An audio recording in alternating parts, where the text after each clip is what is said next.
Hello, my friends, welcome back. I'm Chisgule Gaming, and in today's video, sponsored by the makers of Call of Dragons, we got to talk about the new season that we just entered into that has 4 different classes that you can choose from: the Warlord, the Herbalist, the Engineer, and the Druid. Now, before I get ahead of myself, we just entered into the War of the Last Snows.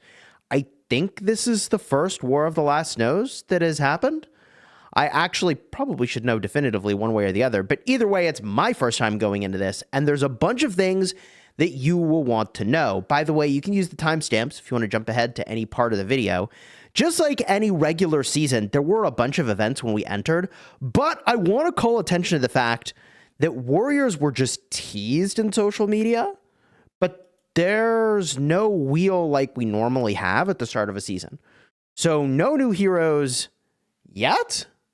But presumably there will be new heroes, perhaps even mid-season.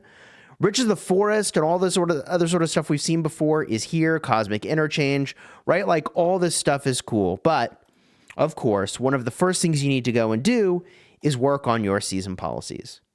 Now, I made a little bit of a boo-boo, a blunder in the season policies, sort of, at the start. It depends on your philosophy and whether or not you're spending, which, like, if I were doing this again, I would do it a little differently. And what is different, I think, in this season that I don't remember from other seasons is that all the way on the left, kind of behind my head here, you have to choose one of these 3. It's either more stamina or more CP recovery or more prestige gain. Now, if I were doing this over again, what I would pick is the prestige gain, and I would plan to reset early in order to go into the stamina boost. And that's because I want as much prestige as possible at the start of the season, because we know later on it's probably not going to matter as much. Now, you can only reset once every 30 days, so I can't go and reset, get spread the word, and then reset again for the fights and have Wellspring of Vigor. So it is what it is. It will only matter at the start of the season more than the end of the season, and we'll see how much 10% is going to end up mattering. I mean, I don't know. How many millions of prestige do you think I'll farm up before the first fight? 3 million? 4 million? I don't know what that number actually is. But, you know, 10% more on top of that, 400,000. I'm just saying I would have paid the gems, which, note to myself, for the future, if I see this, that will be the play that I would make. Now, from here, we've got some new interesting things. We've got these points available, proficiency points, which are going to be related to classes. We're going to talk about that more in a minute. A lot of this tree is going to look familiar, but Resource Windfall, as far as I know, is new. You spend prestige to increase your gold, wood, ore, and mana that you gather over the next 6 hours. Now, I don't know if that means you gather 10% faster or you just get 10% more at the end, but either way, Resource Windfall seems pretty cool. All right. Then typical 200k warrant. We've got unfettered and unhindered AP recovery speed and max AP. This is something that I probably should actually just get this max AP going and work my way through this tree a little bit here. But this is related to your class. We'll cover this more in just a minute here. Then we've got a choice. We've got a choice that typically I'll choose healthcare reforms. And I think for most people, this is probably the play. You get a percentage based on your troop count. It's going to depend on your troop count. Over here, I take stockpile. I do resource healing, and you can stockpile a ridiculous amount of resource healing with this strategy. We then move on. You have to get buried bones. Pro tip here is that historically, reviving extra units in your ossuary only matters at the very end of the season. So you can lose troops before having this maxed, but once you put points into this, you just recover more of those troops, even the ones you've already lost, which is a W. And then baying for blood costs 100,000 prestige, but for the next 30 minutes, the CP of attacking Darklings and Dark Forts is reduced. I'll say this. If you had enough CP stored up, there probably is a play where you could use this and go prestige positive in a really major way. Like, not just you make back your 100,000, but like you make back your 100,000 in the reduced cost, right? I think there's a world in which that's the case. Anyways, then you choose your counters. I think counter infantry is almost certainly the pick. Magic or marksman's kind of up to you. And then military expansion, make way. Wait. Duration. Increases the amount of time that legions cannot be obstructed by other legions when leaving a friendly city or stronghold. Interesting. Make way no longer a snap off. Now it's 15 levels. You get plus 20 seconds. Oh my God, that's crazy. 20 seconds is a long time, baby. So you're going to be fine. All right, now we get to the most important tier. Benevolence, reprieve, or diligence. Historically, it's just diligence. You want the stam limit. You really want the stam limit. The healing is crucial. The resource cost is crucial. I do think reprieve is also kind of interesting. I mean, like 20,000 elixir production base is kind of irrelevant. 10% resource healing cost is nice, but not as good as the 20, though. That's the thing. You're in it for the elixir capacity. Yeah, I mean, this probably ain't it. I think it's got to be diligence for the big fighters. It's just got to be, right? That's got to be the play. Extra prestige gained by 10% over here. I mean, theoretically, you could rush to this spot in the tree, get this, you get spread the word, you go nuts on prestige, and then reset. Is that a thing? Can you do that early enough in the season? I bet you could, and it would be worth. To be determined here. I feel like if I wanted to go real insano, which I could in the future, you could do stuff here with prestige because, yeah, light the beacon and captain the guard we're kind of used to. Rally and garrison damage, crucial, absolutely crucial. But then we've got percent-based elixir production and percent-based healing. Bitter End is something we've seen. I'll run the whole season with this on and have for many seasons at this point. And then private practice, spend 10 prestige to gain 1 elixir. Whoa. That is I mean, prestige gain is super relevant. Like, super, super, super relevant. Actually really interesting what they're doing with this. They're giving players more ways to get more elixir. Very, very interesting. I think this is very cool. I mean, you know, 1 Darkling's like 5,000 prestige, right? I mean, you know, you're going to accumulate a lot of prestige. I find this prestige spending mechanic to be very compelling, okay? So that's what's new in the season policies. Now, the thing you're probably here for, I should have maybe done this earlier, the classes. All right, so what's going on with these classes, man? So you pick a class, you can only be one. Technically, you can switch. How often can you switch? I'm not actually sure. I'm a little afraid to push the button to see. There's even little videos here of what they do, which is kind of cool. Very well done. Actually, very cool. So let's start with the class I've chosen, what I think most people are going to pick. That is the Warlord. All right. Warlord's key ability is called Stewardship. It costs you 20 AP, not to be confused with CP. Now, your AP is going to be up top over here, and you recover 1 AP every 30 minutes, it looks like, base. And you spend AP to cast these proficiencies, and you can gem more AP. I don't know if you can gem AP up above and beyond, kind of the cap. Maybe you can, maybe you can't. Kind of depends. Like, you could open CP above your cap, right? I don't know how that goes. Let me know in the comments, okay? And you get these things called proficiency points from policies or augur stone stages. And so you deploy your proficiency points. It's like a talent tree, right? So we're back on stewardship. It costs 20 AP for the next 30 minutes. Lightly wounded units in your legions are healed after the battle. Kind of major. The healing rate is equivalent to 50% of enemy units that the legion defeated in the battle. Up to 1 million lightly wounded units can be healed each time. Cooldown of 2 hours.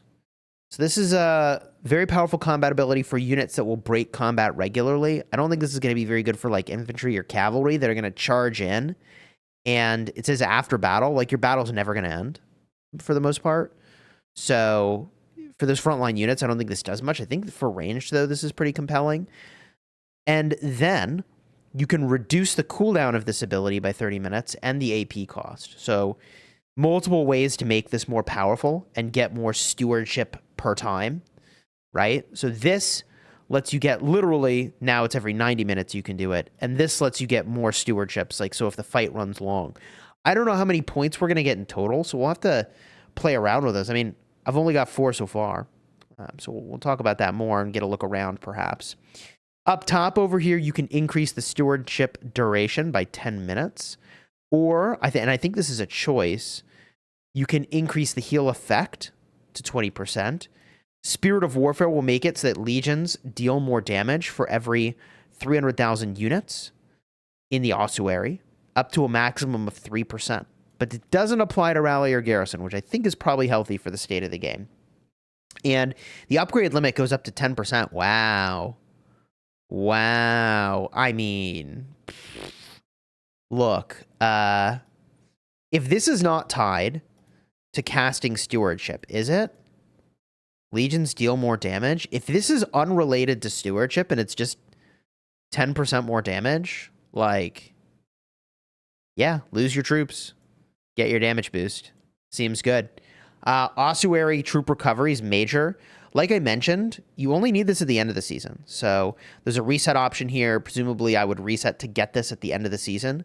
If I am having to choose, which I think you do between these, I would take the March speed all season and then reset into the ossuary at the end. Just don't forget to actually do that. Shout out to my team for reminding me at the last minute last season that I needed to do that.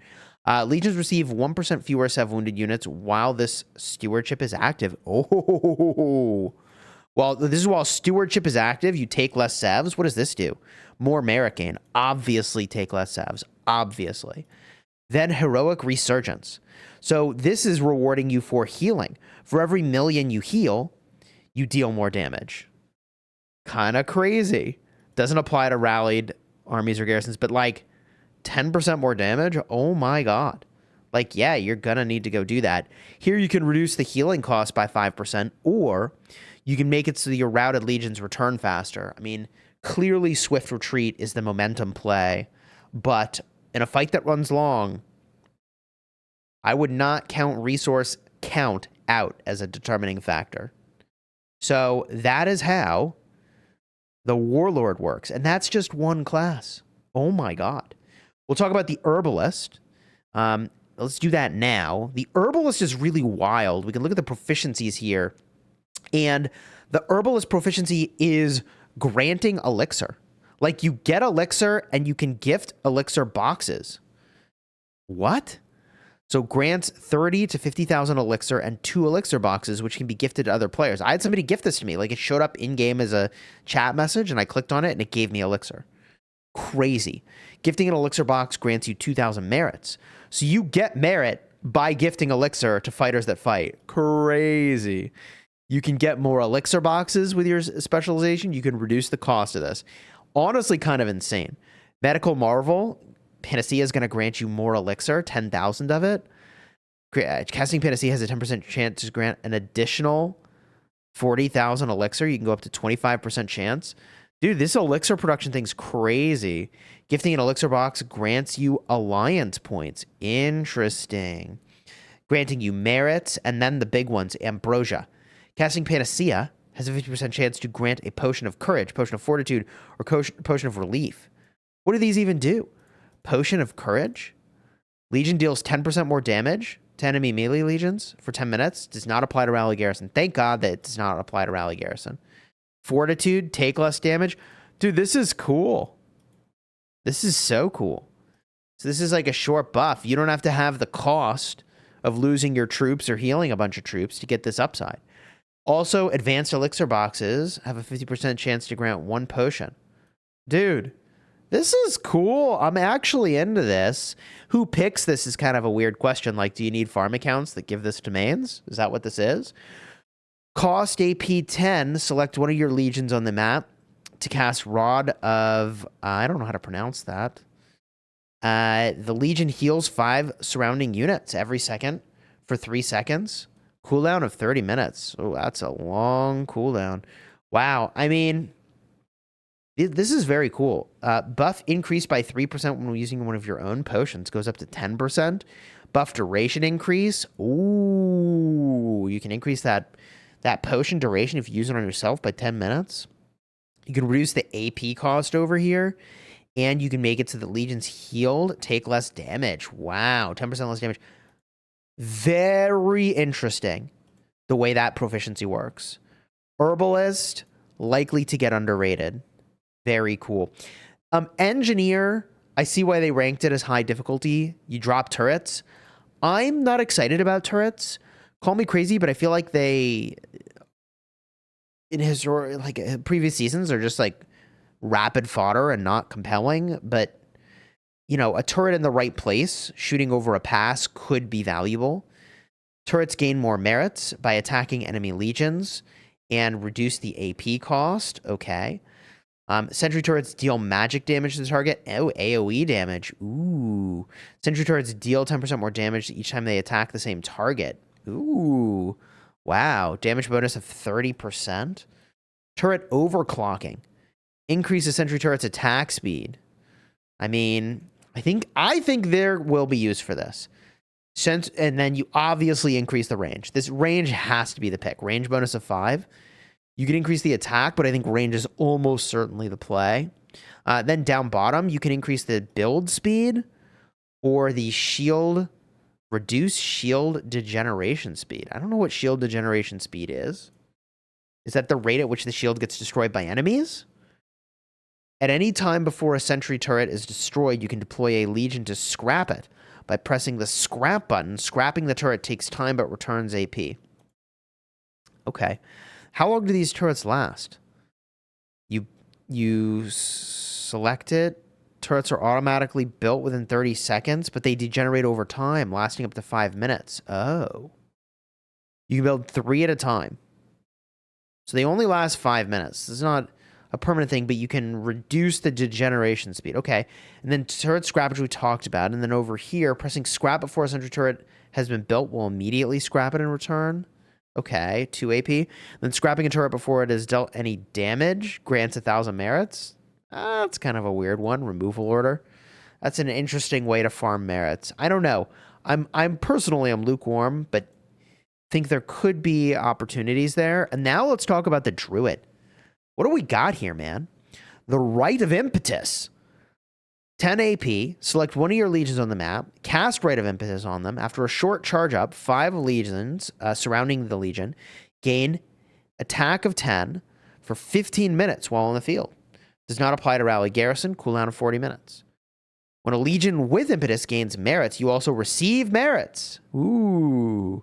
You get 150,000 merits max through this effect each week, so very little. I'm lukewarm on this effect compared to the others. I mean, the attack boost is nice. I want these other classes to be cool. It just feels heavily skewed to Warlord, personally. You can reduce the cooldown here. Okay. Legions with Impetus deal more counterattack. 10% more counterattack. I mean, we're just talking about different ways to buff, right? Like, what the other way gave potions, which is kind of neat. This way has got, like, an aura. We farm an aura, baby. Legions with Impetus deal more normal attack damage is an option here. 10% of it. When casting Rite of Impetus, 3 of your own nearby legions also gain it. Oh, yeah. I mean, make this 5 for sure, right? This is very interesting, Verdant Boon.